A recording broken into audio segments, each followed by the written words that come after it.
Que alegria estarmos começando mais um programa Luz para os Meus Passos. Seja muito bem-vindo aqui pela TV Canção Nova e também pelo meu canal do YouTube, Frei Gilson Barra Som do Monte, pelo canal do YouTube de Dom José Francisco Falcão. Aqui você vai mergulhar na Palavra de Deus. E este programa, ele se dedica de forma muito especial ao Antigo Testamento. Os nossos programas passados foram tão lindos. Aliás, fizemos uma introdução linda. Sem essa introdução, você não consegue entender a Sagrada Escritura. E depois, nós fizemos uma série sobre o pecado original. Foi maravilhoso. Se você perdeu, está tudo no meu canal do YouTube, está tudo no canal do YouTube de Dom José Francisco Falcão. Vale a pena você entender o que a Sagrada Escritura fala sobre o pecado original. Gente, nós estamos entrando numa nova série. As prefigurações de Cristo no Antigo Testamento. Nosso estudo é Antigo Testamento. Cristo já foi prefigurado no Antigo Testamento? Será que Cristo já foi prefigurado no Antigo Testamento? É isto que nós vamos estudar, é isto que nós veremos e eu quero que você prepare o seu coração, abra o seu coração, pegue a sua Sagrada Escritura, seu caderno de anotações e prepare-se porque eu tenho certeza que vai ser lindo demais. Deus te abençoe, seja muito bem-vindo. Antes de tudo, quero acolher Dom José Falcão em nosso meio. Dom José, é muito bom ter o senhor aqui. Nós precisamos de um mestre que nos ajude a encontrar o que tem no Antigo Testamento de prefiguração de Cristo. E o senhor, eu tenho certeza que vai muito nos ajudar. Deus abençoe sua vida, Frei Gilson. É um prazer estar aqui. Dom José, um tema muito bonito, muito importante. Nós cristãos não podemos ler a Sagrada Escritura sem Cristo. Então, o senhor já nos ensinou isso nas introduções, que o cristão, ele lê a Bíblia com óculos de Cristo, inclusive o Antigo Testamento. Só que para nós é difícil ler o Antigo Testamento e ver Cristo muitas vezes no Antigo Testamento. Onde que está Cristo aqui? Algumas são muito evidentes, mas outras nem tantas. Então nós queríamos pedir para que o Senhor pudesse nos ajudar a descobrir as imagens, as prefigurações no Antigo Testamento. Eu já começo perguntando para o Senhor se o Catecismo da Igreja Católica, ele trata desse assunto, se ele pode nos ajudar em alguma coisa nesse sentido. Trata, sim, é um dos assuntos mais destacados do Catecismo da Igreja Católica. A palavra pode parecer estranha aos ouvidos de muitas pessoas. Tipologia, tipo. O que é isso? Primeiro, eu vou usar uma linguagem bem tupiniquim, bem nossa, para depois a gente entrar em cheio no Catecismo, que dedica 3 parágrafos para esse assunto. A sugestão foi sua de nós tratarmos da forma como Jesus e os apóstolos lidaram com o Antigo Testamento. Jesus folheou o Antigo Testamento? Muito. Os apóstolos também? Sim. Jesus citou textos do Antigo Testamento, figuras do Antigo Testamento, acontecimentos do Antigo Testamento, e os apóstolos também fizeram? Sim. E em todas essas citações, nós vamos encontrar figuras remotas de realidades que vão se cumprir na pessoa de Jesus, nos discursos de Jesus, nas obras de Jesus, na igreja de Jesus, na pregação dos apóstolos na vida da igreja. E essas realidades, pré significa antes, figura é imagem. Vou dar um pequeno exemplo que é citado pelo apóstolo Pedro numa de suas cartas. Ele faz uma leitura do dilúvio. Certo. E enxerga no dilúvio uma pré-figuração do batismo. Lógico que o batismo é administrado pela igreja. Ele, então, aqui utiliza exatamente isso, uma tipologia. O que é a tipologia? A gente vai ver a definição no parágrafo 130 do Catecismo daqui a pouco. Mas a palavra tipo, em grego, que significa literalmente impressão, marca, ou selo, isto é, uma realidade que você impregna, que você, de certa forma, deixa numa outra coisa, e ela fica marcada, ela fica selada. Esse é o sentido primeiro da palavra tipo. Mas também pode significar modelo. Uhum. É um significado mais lato, mais amplo, uma tradução mais livre. Na teologia, na Bíblia e na teologia, é algo ou alguém que é figura de uma outra coisa ou de outra pessoa. Então, o que é que nós temos? Aconteceu tal coisa no Antigo Testamento. Isso daqui foi lembrado pela igreja como uma prefiguração, como uma preparação, como uma lembrança distante de uma realidade que agora se concretizou. Por exemplo, na 1 Coríntios capítulo 10, lembra do episódio do povo hebreu peregrinando no deserto e o povo começou a murmurar contra Deus? Sim. E o Senhor Deus determinou a Moisés que tocasse na pedra. O episódio de Massa e de Meriba. Lembra disso? Sim. Capítulo 10, 1 Coríntios. No versículo 4, São Paulo diz que a rocha era Cristo. É Cristo. Pronto. Então, aqui nós temos também um exemplo clássico de tipologia, de prefiguração. A figura, a imagem lá atrás, que é a pedra, não é? Ninguém pode pôr outro fundamento além daquele que já foi posto, Cristo Jesus. 1 Coríntios, capítulo 3. Pois bem, então, na leitura do apóstolo Paulo, aquela pedra que foi tocada por Moisés, de onde saiu a água, é prefiguração de Cristo. 1 Coríntios 10, 4, a rocha espiritual era Cristo. Vamos pegar o maná. O maná foi usado por nosso Senhor Jesus Cristo em várias ocasiões, mas sobretudo no capítulo 6 do Evangelho segundo João, a promessa da instituição da Eucaristia, o famoso discurso na sinagoga de Cafarnaum. Lembra? Sim. Jesus fala literalmente do maná, no que os vossos pais comeram o maná no deserto e morreram. Não é? Eu sou o pão vindo do céu. Quem come deste pão viverá eternamente, etc. Pronto, no capítulo 6 nós temos outro exemplo de tipo, de modelo, de imagem distante que evoca um outro alimento que um dia vai ser dado, que virá do céu, para que aquele que dele comer jamais tenha fome e tenha a vida eterna, etc.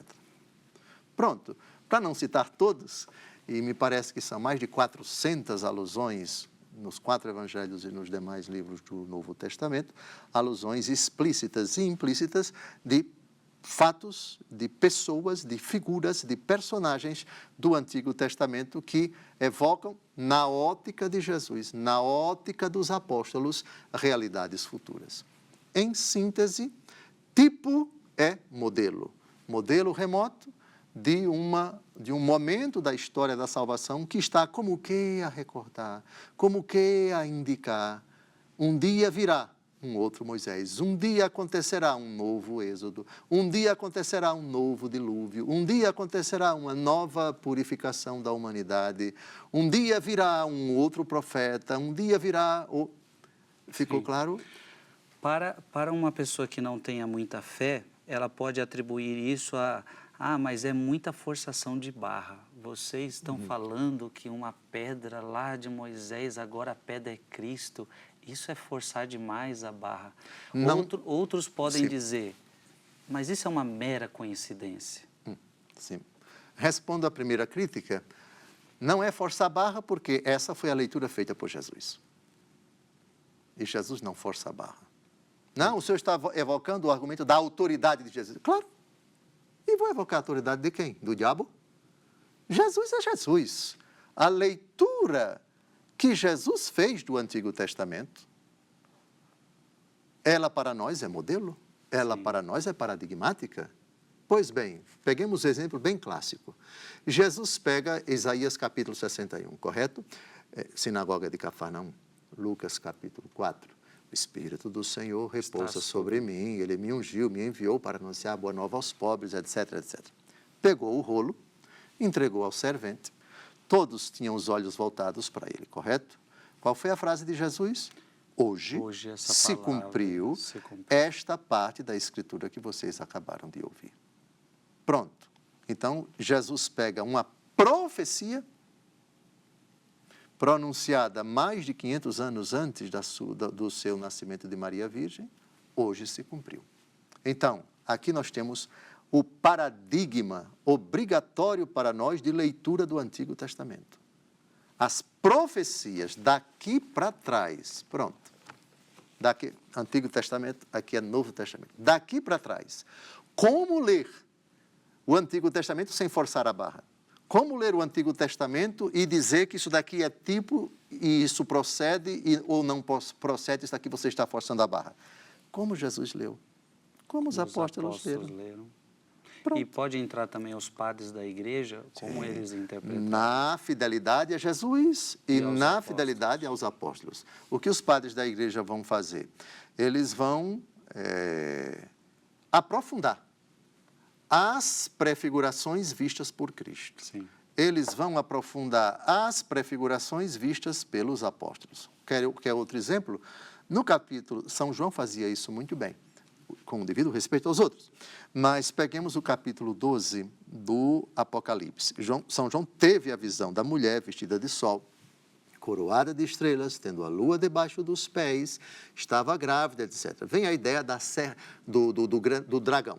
Sim. Do dragão, que também vai ser chamado nesse mesmo capítulo de primitiva serpente, Satanás, etc, etc. Bem, é aqui uma tipologia, porque você vai ter a ideia, daqui a pouco, mais para frente, a gente vai, quando eu tratar de Eva, a gente vai ver o significado da lua. Ela tem a lua debaixo dos pés. Onde está essa lua? A lua está em José. O sonho que José teve. Qual o significado da lua debaixo dos pés dessa mulher vestida de sol que está grávida?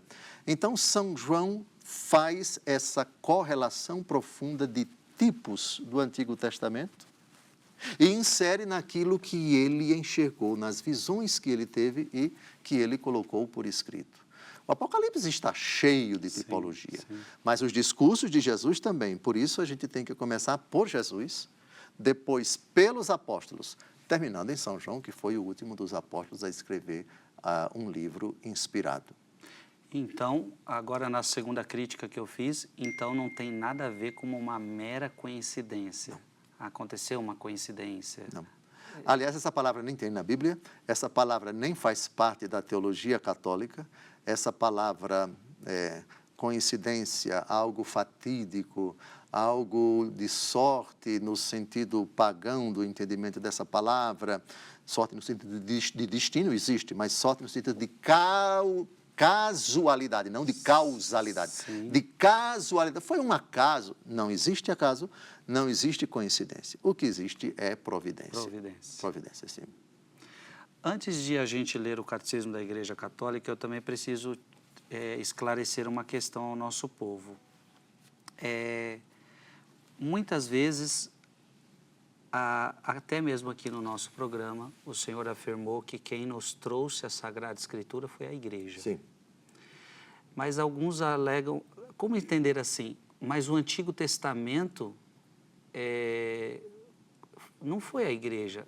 O Antigo Testamento nós herdamos dos nossos irmãos judeus. Então, como que o Antigo Testamento foi a Igreja que nos deu? Como enxergar o Antigo Testamento? O Antigo Testamento é a prefiguração da Igreja. O povo eleito da Antiga Aliança é prefiguração da nova comunidade dos eleitos em Cristo Jesus. Tanto é que o povo de Israel orbita e está alicerçado em 12 alicerces. As 12 tribos. Sim. Portanto, o antigo povo de Deus. Aqui nós temos uma prefiguração da Igreja. Certo. A Antiga Aliança, que narra a história de um povo que é a união de 12 tribos. Uma delas, a tribo de Judá, para nós é especialíssima. No Novo Testamento, aquilo que havia sido tipo da igreja dá lugar à realidade. O antigo Israel dá lugar ao novo Israel. O antigo templo dá lugar ao novo templo. Antigas profecias dão lugar ao atual profeta, ao grande profeta que é nosso Senhor Jesus Cristo e assim por diante. Bem, estritamente falando, a igreja brota do lado de Cristo. A igreja é a obra mais insigne que brotou do seu lado transpassado pela lança. Os padres da igreja vão enxergar no corpo de Cristo, de onde saíram sangue e água, o símbolo da igreja, significada, representada pelos sacramentos do batismo, água, e da Eucaristia, o sangue. Então, tudo que foi vivido e tudo que foi escrito até nosso Senhor Jesus Cristo, entenda-se, Antigo Testamento, não foi estritamente falando obra da igreja. A obra da igreja escrita é a obra dos 27 livros do Novo Testamento. Mas você pode considerar a igreja prefigurada no Antigo Testamento. E essa imagem aparece no Catecismo da Igreja Católica. A igreja sendo prefigurada, a igreja sendo preparada, Sim. O povo de Deus sendo preparado, para que do ventre de uma judia, da tribo de Judá, viesse o Deus encarnado. Portanto, prefiguração da igreja, preparação da igreja. E tudo aquilo que integra a história dessa prefiguração, dessa preparação, os livros inspirados do Antigo Testamento, estritamente falando, não são obra da igreja. Mas, se você disser a igreja no sentido de prefigurada realidade, sim, a igreja ali está sendo prefigurada, mas não fundada, não erigida. Tu és Pedro, sobre esta pedra edificarei a minha igreja, enfim. Tem a linha de continuidade, mas também de descontinuidade. Eu não vim abolir a lei e os profetas. Tudo isso daqui faz parte da história que agora se concretiza, que agora atinge a plenitude, que agora se cumpre, que agora se realiza. O senhor citou um versículo importante. Então, com esse versículo de Mateus 5,17, quando a igreja foi construir o seu cânon, à luz do Espírito Santo, era impossível, então, não agregar o Antigo Testamento, porque ele fala que ele é a perfeição da lei, ou seja, precisava trazer tudo que estava prefigurado, tudo que estava prometido, e agora o Novo Testamento é o cumprimento, ou seja, era impossível, então, pensar a nossa Sagrada Escritura, a Palavra de Deus, sem o Antigo Testamento. Disse bem, e o critério que consolida isso, que dá autoridade a isso, é a pessoa de Jesus. A frase foi essa: eu não vim abolir a lei e os profetas, vim levá-los à perfeição. Então, nosso Senhor Jesus Cristo sacralizou, nosso Senhor Jesus Cristo canonizou, se você quiser, nosso Senhor Jesus Cristo utilizou, se você quiser. Conseguimos hoje, com a exegese, provar que nosso Senhor Jesus Cristo, das várias versões do Antigo Testamento, a versão hebraica, a versão dos 70, Jesus citou vários textos do Antigo Testamento da versão dos 70. Sim. E não da versão hebraica, mas também ele citou textos originais em hebraico. Então, o que a igreja vai tomar do Antigo Testamento, daquilo que futuramente a igreja vai chamar de Antigo Testamento? Aquilo que Jesus utilizou, aquilo que Jesus citou, aquilo que Jesus evocou como autoridade. E ele utilizou palavras bem amplas, lei e profetas. Ele disse. Outra, a transfiguração. A transfiguração é uma das provas mais contundentes, visíveis, de fato, de fenômeno, milagre, claro que é milagre, mas Jesus não quis se transfigurar na presença de nenhuma pessoa que escreveu algo que não era judeu, mas ele quis se transfigurar entre o grande legislador, que escreveu muito e que evoca toda a lei, e na presença de um profeta que não escreveu nada, mas que representa, porque era o maior, ele é o maior, não escreveu nada, mas é o maior, e que subiu ao céu num carro de fogo, mas representa toda a tradição profética. E o que é que quais as duas palavras que podem sintetizar todo o Antigo Testamento? Lei e profetas. Qual foi o material utilizado por Jesus para dissipar as dúvidas de Cleofas e seu companheiro? Jesus partiu lei e profetas, explicando as Escrituras. Então, as Escrituras para Jesus, palavra de Deus, sagrada palavra de Deus, canonizada palavra de Deus. E os apóstolos obedientes a Jesus fizeram a mesma coisa. Então, olhando para os discursos de Jesus, para os atos de Jesus, para a impostação de Jesus quanto a livros sagrados, ele utilizou, pelo menos em 2 ocasiões, lei e profetas. E na transfiguração, ele não deixou dúvidas. Portanto, essas 2 figuras, Moisés e Elias, representam tudo que nós chamamos hoje de Antigo Testamento. Para a igreja, pronto, é a primeira parte do que mais para frente vai se tornar a Bíblia Sagrada. E se Jesus falou que eu não vim abolir, se nós tivéssemos abolido, nós teríamos traído a Jesus Cristo. Tem aquela passagem, eu não sei se o senhor vai lembrar, o senhor é bom nas memórias, que ele fala que veio cumprir, inclusive os Salmos, ele veio para cumprir, nele se cumpre inclusive os Salmos. É verdade. E eu acredito que é no diálogo com Cleofas e seu companheiro, o episódio de Emaús, Lucas capítulo 24. Frei Gilson, leia o versículo 44. Lucas 24, 44. Depois lhes disse, isto é que vos dizia quando ainda estava convosco. Era necessário que se cumprisse tudo o que de mim está escrito na lei de Moisés, nos profetas e nos Salmos. Eu acho que confirma isso também, a partir do leia o versículo 27 desse mesmo capítulo, o que foi que Jesus fez, o teor do diálogo dele com Cleofas e seu companheiro.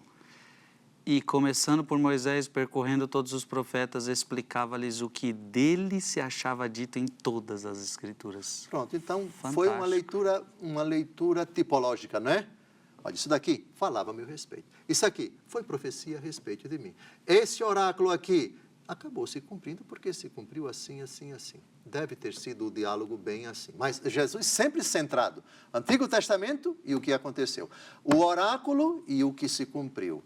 E vocês, gente sem inteligência, ele diz, né? Ó, gente sem inteligência, tapadinhos, versículo 25. Eles estavam como que cegos, eles nem reconheceram Jesus, nem se lembravam das Escrituras. Jesus aqui, digamos que fez uma grande leitura tipológica. O que nós estamos fazendo, começando a fazer agora. Então, eu diria que nesses 2 versículos que o senhor leu agora, está a prova de tudo que o senhor falou até agora. Sim. O próprio Jesus testificando que o Antigo Testamento é prefiguração. Perfeitamente. E depois dele, os apóstolos, porque os apóstolos Sim. fizeram isso também, né? Desde São Pedro, o primeiro discurso no dia de Pentecostes e toda a argumentação do apóstolo Paulo, que sem dúvida do Novo Testamento é quem mais cita textos do Antigo Testamento. Ele era um rabino, ele conhecia de cabo a rabo todo o Antigo Testamento. Então, são abundantes as citações do Antigo Testamento nas cartas dele, nas cartas dele. Sim. Então, José, o nosso bloco está quase acabando, mas eu creio que dá para começar, ao menos com uma citação do catecismo que o senhor prometeu. Como eu disse, são 3 parágrafos apenas, mas bastante substanciosos, esses parágrafos sobre a tipologia. Então, pré-figuração e tipologia são palavras afins, uma caminha com a outra. A etimologia de pré-figuração, pré-figura, isto é uma figura prévia de algo que vai mais para frente aparecer, se manifestar, se cumprir, se tornar bem claro. E tipologia, já sabemos o que é tipo, é o selo, é a marca, mas também é o modelo. Certo. Então, essa realidade lá atrás lembra remotamente algo ou alguém que mais para frente vai dizer, não, de fato, isso era o que nós estávamos esperando. E aquilo dali foi um anúncio, aquilo dali foi uma recordação, foi uma lembrança, uma ideia bem remota, uma sombra daquilo que vai acontecer. Em Colossenses 2,17 diz, o sábado é sombra. A tipologia são sombras, são ideias, são modelos, são imagens, são realidades, são acontecimentos, são pessoas que lembram ideias, acontecimentos, imagens, realidades que vão aparecer bem depois. Em síntese, Cristo, suas pregações, sua obra que é a Igreja, a ação do Espírito Santo. Temos, sim, 2 minutos. Vamos ao parágrafo 128 do Catecismo da Igreja Católica. A Igreja já nos tempos apostólicos, e depois constantemente na sua tradição, pôs em evidência a unidade do plano divino nos dois testamentos, graças à tipologia. Esta descobre nas obras de Deus, na antiga aliança, prefigurações do que o mesmo Deus realizou na plenitude dos tempos, na pessoa do seu Filho encarnado. Eu achei muito bem redigido esse parágrafo, não é? Que é uma síntese da tentativa ignorante minha, nesses 25 minutos, de exemplificar numa linguagem tupiniquim essa tipologia que estamos começando a estudar. Falta 1 minuto. Termine seu parágrafo. Mas que ficou muito claro, Dom José. Olha, eu já estou aqui maravilhado pelo que nós vamos aprender. Eu amei o tema sobre o pecado original, foram vários programas, e para mim vai ser muito importante ver no Antigo Testamento as prefigurações de Cristo. Então você prepare-se. Lembra que você muitas vezes abriu a Bíblia? Eu não estou entendendo nada, o Antigo Testamento para mim não diz muita coisa. Agora vai começar a fazer um sentido enorme, tá? Então acompanha a gente nesses programas, porque eu tenho certeza que agora vai ser lindo você encontrar Cristo no Antigo Testamento. Vai ser lindo e muito especial. Então, um breve intervalo e a gente já retorna. Estamos de volta ao programa Luz para os Meus Passos. É uma alegria imensa ter aqui você conosco. Estamos meditando a Palavra de Deus, estamos meditando o Antigo Testamento, estamos estudando as prefigurações de Cristo no Antigo Testamento. Acabamos de ler, no bloco anterior, o parágrafo 128 do Catecismo da Igreja Católica.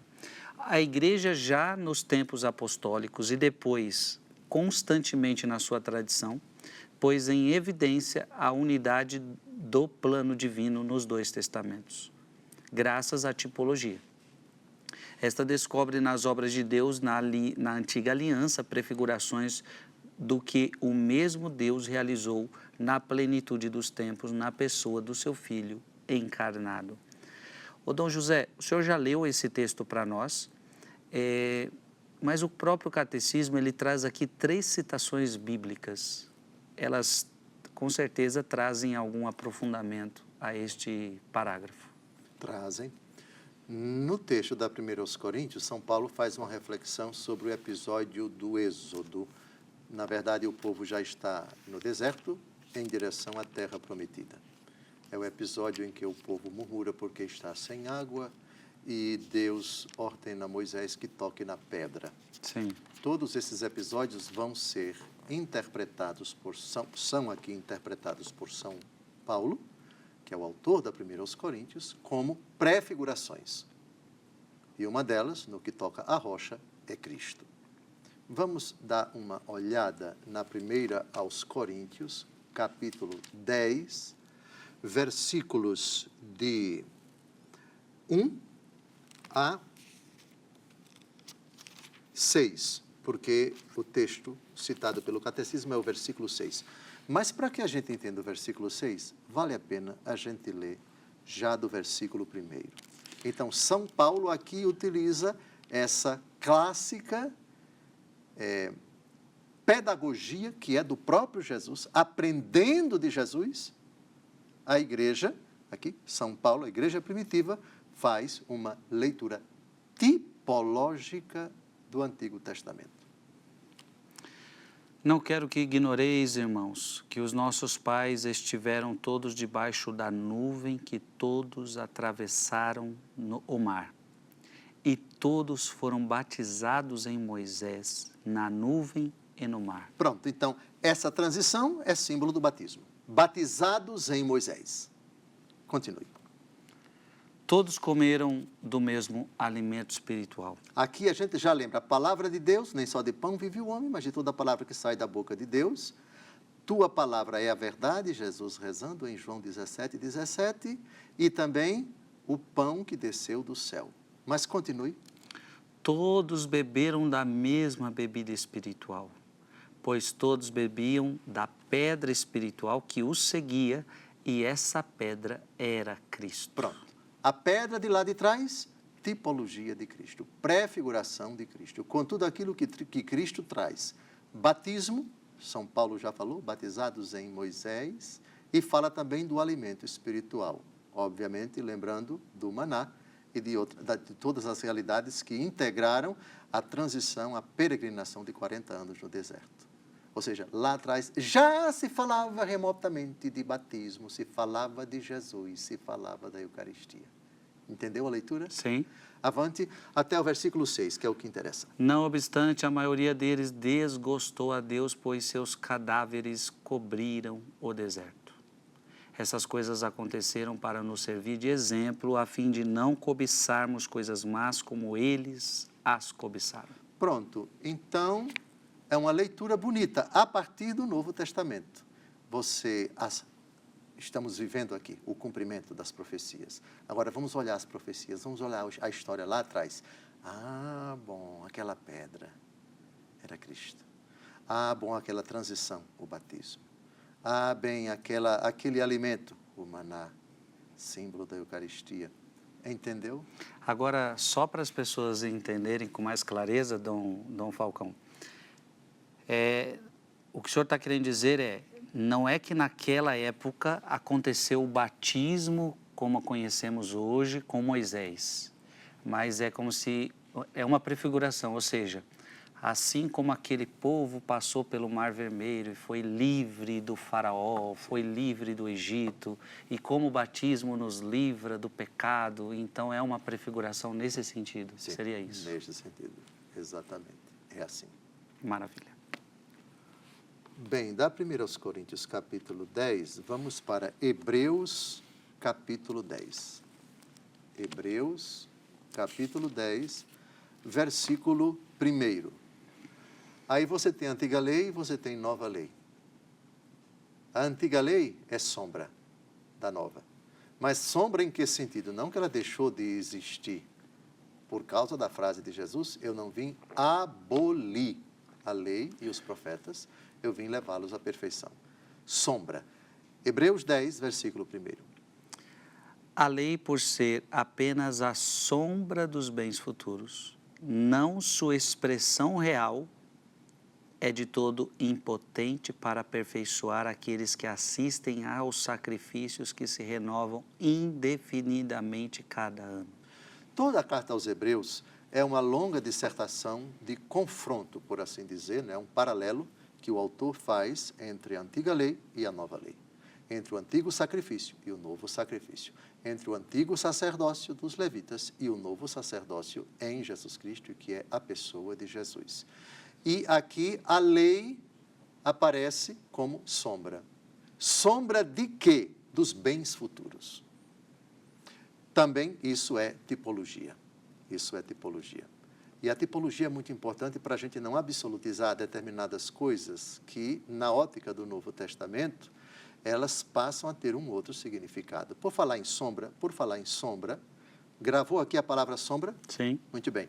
Vamos a Colossenses capítulo 2. Colossenses capítulo 2. Colossenses capítulo 2. Versículos de 16 a 17. Colossenses 2, de 16 a 17. A palavra sombra vai aparecer de novo. A gente respeita muito aquelas pessoas que santificam o dia de sábado, depois de Nosso Senhor.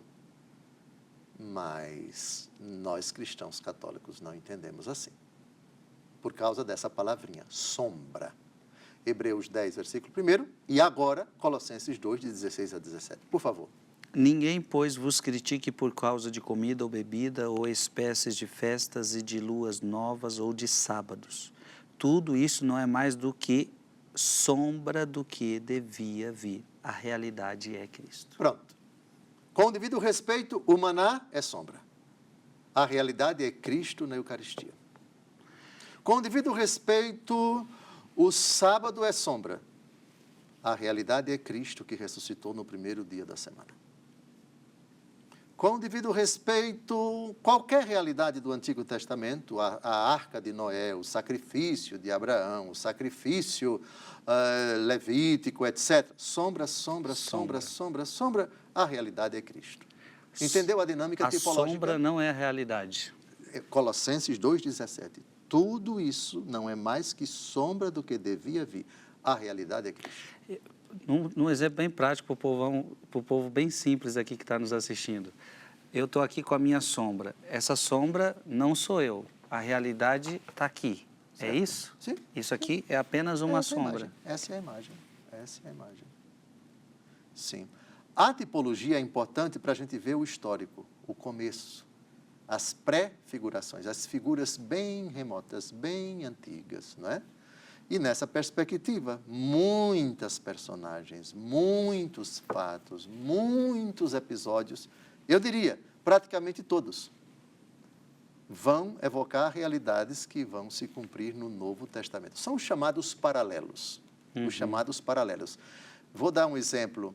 Tem uma figura, a rainha Esté, cujo povo judeu ia ser massacrado, ela vai ao rei e intercede para que o seu povo seja poupado. A tradição da igreja vai buscar na rainha Esté a imagem antiga, uma pré-figuração, um tipo de Nossa Senhora. Tanto é que no dia 12 de outubro, Nossa Senhora da Conceição Aparecida, a primeira leitura é de Esté. É de Esté. Ó rainha Esté, o que você deseja, ainda que seja metade do meu reino, eu vou te dar, e assim por diante. Filho, eles não têm mais vinho. Lembra do próprio Evangelho, né? Maria Santíssima intercedendo junto a Nosso Senhor. Sim, então, os acontecimentos, praticamente todos, você encontra ou nos lábios de Jesus, ou também na pregação dos apóstolos, e também nos padres da igreja. O que é bonito, a gente vai vendo a tipologia lá atrás, aquela figura, aquele acontecimento é sinal, evoca esse acontecimento, essa passagem, essa pregação de Jesus, esse milagre, esse fato, essa instituição e assim por diante. Muito bonito, muito bonito. De Hebreus 10, podemos passar para 1 Pedro 3:21? Sim. É o terceiro grande exemplo dado pelo catecismo, me parece que é o dilúvio. O dilúvio, 1 Pedro capítulo 3, versículo 21. Quer ler, por favor? Essa água prefigurava o batismo de agora, que vos salva também a vós, não pela purificação das impurezas do corpo, mas pela que consiste em pedir a Deus uma consciência boa pela ressurreição de Jesus Cristo. Esse episódio da Arca de Noé, o dilúvio, São Pedro aqui faz uma leitura pré-figurativa, uma leitura tipológica. Ele enxerga aqui uma prefiguração do batismo, uma prefiguração também da igreja, porque quem administra o sacramento do batismo é a igreja. E poucas pessoas se salvaram. Número 8, 7 mais 1, 7 é a plenitude, o 1, você acrescentando a plenitude mais 1, você simboliza a eternidade. Por isso, muitos batistérios de muitas igrejas católicas, eles são octogonais, têm 8 lados, exatamente por causa desse versículo. Sim.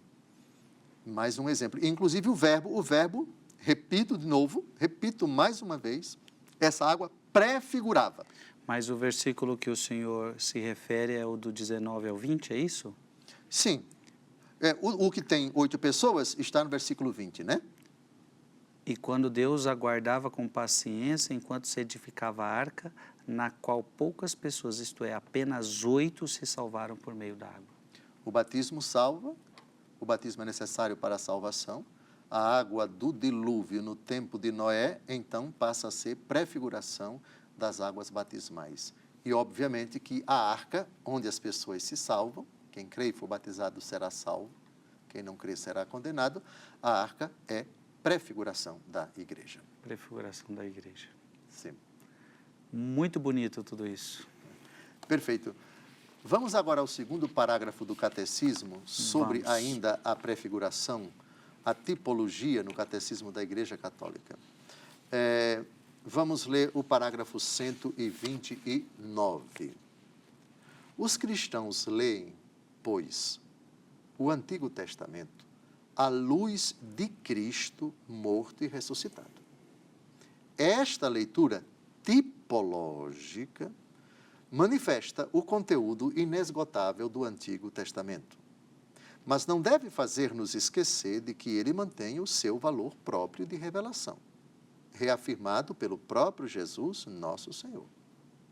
Aliás, também o Novo Testamento requer ser lido à luz do Antigo.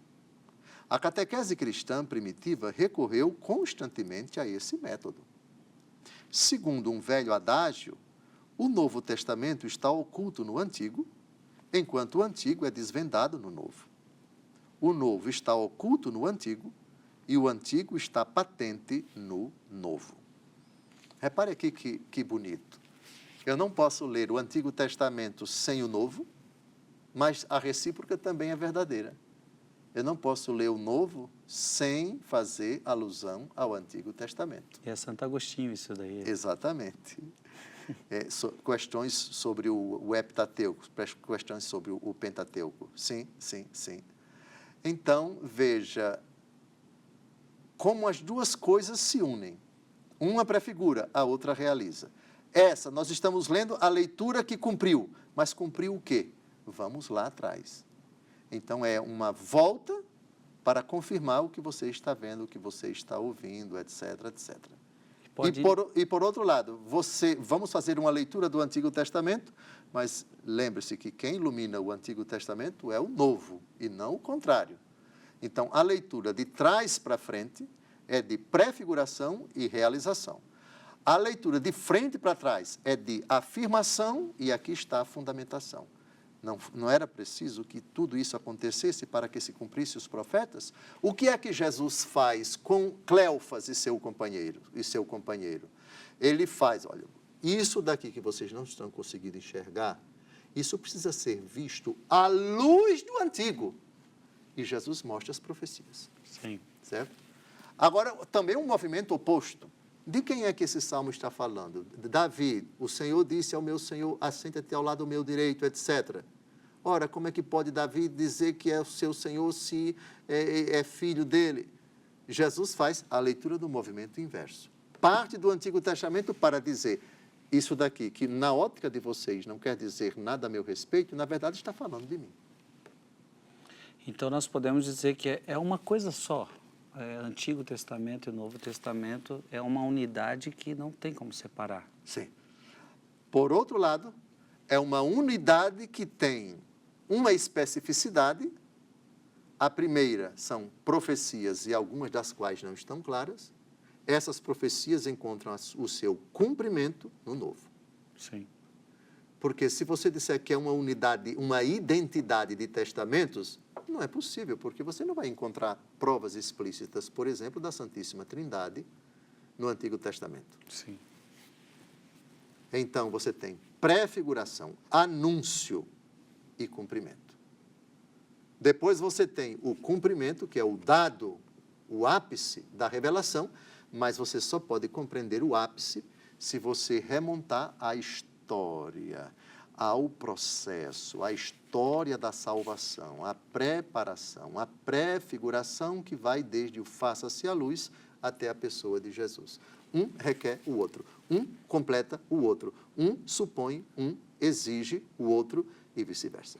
Então, o que ficou claro é que o Antigo Testamento só pode ser lido à luz de Cristo morto e ressuscitado. Isso também é importante. Exato. Cristo morto e ressuscitado. E uma palavra que me chamou a atenção também é que o Novo Testamento está oculto no Antigo Testamento.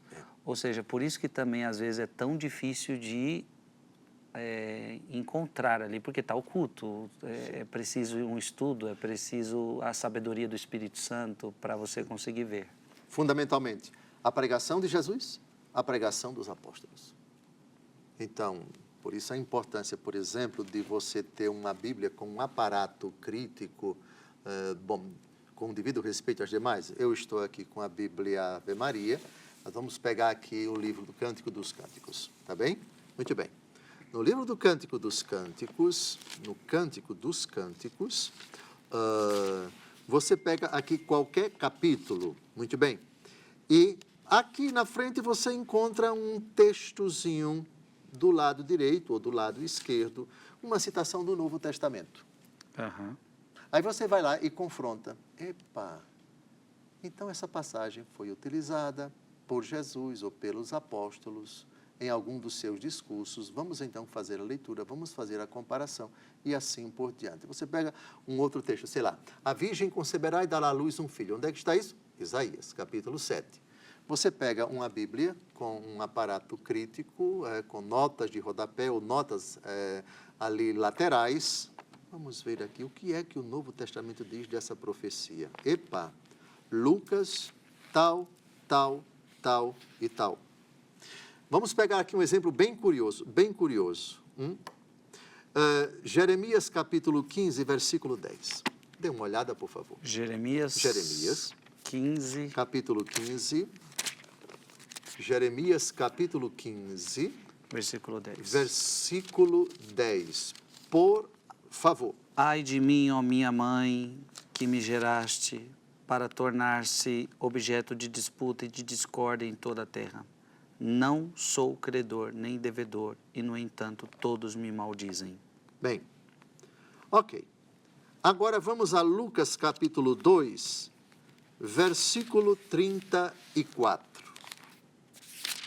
Você leu Jeremias 15, 10, não foi? Sim. Pronto. Vamos a Lucas 2, 34. Lucas 2, 34. Simeão abençoou-os e disse a Maria, sua mãe: Eis que este menino será destinado a ser uma causa de queda e de soerguimento para muitos homens em Israel, e ser um sinal que provocará contradições. Dê uma olhada, veja bem. A pessoa que conhece o Novo Testamento lê Jeremias 15. Ai de mim, minha mãe, porque tu me geraste.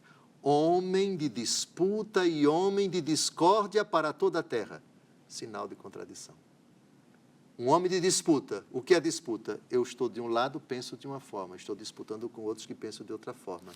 Sinal de contradição. Uns gostam, outros odeiam. Uns amam, outros detestam. Então, veja, lá atrás nós temos uma tipologia. O profeta está dizendo homem de disputa, homem de discórdia por toda a terra. De quem é que o profeta está falando? Meu Deus, quem é esse homem de disputa? Frei Gilson, Lucas 2, 34. Lucas 2, quem é esse homem de disputa? Simeão abençoou-os e disse a Maria, sua mãe: Eis que este menino está destinado a ser uma causa de queda e de soerguimento para muitos homens em Israel. Pronto. Percebeu? Ou seja, essa profecia tem um quê de remota alusão a nosso Senhor. E a ajuda você descobre na hora, pelo menos na Bíblia Ave Maria, você tem uma citação aqui para você conferir, Lucas 2, 34. Aí você passa a enxergar essa profecia numa outra ótica, numa outra perspectiva. O profeta aqui está falando de Jesus, Agora, o homem da contradição. Uma pergunta para o senhor. Eu posso dizer que, ao mesmo tempo, essa palavra diz respeito a Jeremias, porque está no contexto de Jeremias, mas como a palavra de Deus ela tem um significado muito maior do que aquele contexto, então ela também prefigura Cristo, é isso? Perfeito, perfeitamente. Eu vou dar um exemplo, Jeremias capítulo 20, versículo 7. Vamos ler a leitura, vamos fazer a leitura bem devagar, e eu quero que Vossa Reverendíssima diga qual foi a frase de Jesus que lembrou essa profecia. 27. Veja, primeiro o contexto. Jeremias está sofrendo, o mundo está se sentindo traído, etc, etc. E ele faz esse desabafo. Jeremias 20, versículo 7, leia. Seduziste-me, Senhor, e eu me deixei seduzir. Dominaste-me e obtivestes o triunfo. Sou objeto de contínua irrisão e todos zombam de mim. Ok. Muito bem. Seduziste-me, Senhor, e eu me deixei seduzir. Poderia dizer qual foi a frase que Jesus dirigiu a nosso Senhor, a Deus Pai, que lembra essa frase? Quando foi que o Pai seduziu Jesus? Se possível, afasta de mim este cálice. Todavia, não faço o que eu não quero. se faça a minha, mas a tua vontade. Ou seja, tu me seduziste, ó Pai. Uhum. Tu foste mais forte do que eu, mas não me pressionando, porque eu, ao obedecer à tua santa vontade, eu fui seduzido por ti. Pronto. A profecia de Isaías tem uma conexão com a frase de Jesus, o seduzido pelo Pai no Jardim das Oliveiras. Tudo basicamente do Antigo Testamento, se você enxergar, tem alguma frase, algum fato, algum momento, alguma circunstância do Novo Testamento e na vida de Jesus que você diz, isso aqui é uma profecia. Mas falta 1 minuto e meio. Trate de concluir, seu cabra. Gente, está maravilhoso, está maravilhoso. Você está gostando deste programa? Programa bom demais. Você está mergulhando na Sagrada Escritura. Minha gente, aproveita, aproveita. Aproveita porque é um programa rico, é um programa de muitos ensinamentos, é um programa que... E este programa em especial faz a gente mergulhar no Antigo Testamento. Isso é bom demais. Eu, particularmente, tenho muito mais dificuldade no Antigo Testamento do que no Novo. Eu creio que a maioria das pessoas. É muito mais fácil a gente ler o Novo Testamento do que o Antigo Testamento. E a gente está aprendendo que, aqui está a questão, eu só posso ler o Antigo Testamento à luz de Cristo morto e ressuscitado. Aqui está o segredo, aqui está a chave e aqui é o que Dom José vai nos ensinar agora, a ler o Antigo Testamento à luz de Cristo. Se prepare, os programas próximos serão maravilhosos. Divulgue esse programa para o máximo de pessoas que você puder. Até semana que vem. Vamos pedir a bênção de Deus. Abençoe-vos Deus Todo-Poderoso, Pai e Filho e Espírito Santo. Amém. Amém.